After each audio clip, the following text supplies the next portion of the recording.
കേരളത്തിൽ ED മുൻ മുഖ്യമന്ത്രി പിണറായി വിജയന്റെ വീട് റെയ്ഡ് ചെയ്യുന്നെന്നോ വിശദമായ പരിശോധനകൾ വിവിധ കേന്ദ്രങ്ങളിൽ നടത്തുന്നുവെന്നോ ഒരു വിവരവും കേരള പോലീസിന് ഉണ്ടായിരുന്നില്ല. കേന്ദ്ര ഏജൻസി ആയ ED കേരള പോലീസിനെയോ ആഭ്യന്തര വകുപ്പിനെയോ ഇത് സംബന്ധിച്ചുള്ള ഒരു വിവരവും മുൻകൂർ നൽകുകയോ ഇതിന് റെയ്ഡ് തുടങ്ങിയ ശേഷം നൽകുകയോ ചെയ്തിട്ടില്ല. അപ്പം കേരള പോലീസിനോ ആഭ്യന്തര വകുപ്പിനോ ഇതേ സംബന്ധിച്ച് ഒരു വിവരവും ഉണ്ടായിരുന്നില്ല എന്നുള്ളതാണ് വാസ്തവം.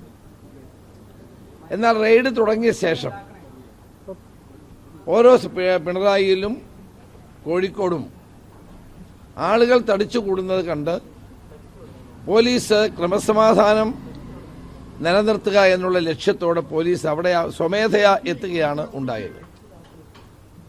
ഈ രണ്ട് സ്ഥലത്തും ഒരു പ്രശ്നങ്ങളുമില്ലാതെ ED ഉദ്യോഗസ്ഥന്മാർ പരിശോധന കഴിഞ്ഞ് തിരിച്ചു പോവുകയാണ് ഉണ്ടായത്.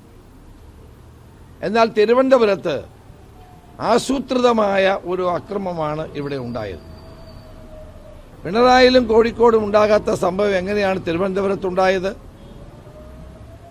ആ പിണറായിലും കോഴിക്കോടും ഒരു സംഘർഷവുമില്ലാതെ ED ഉദ്യോഗസ്ഥന്മാർക്ക് തിരിച്ചു പോകാൻ അവസരമുണ്ടായി.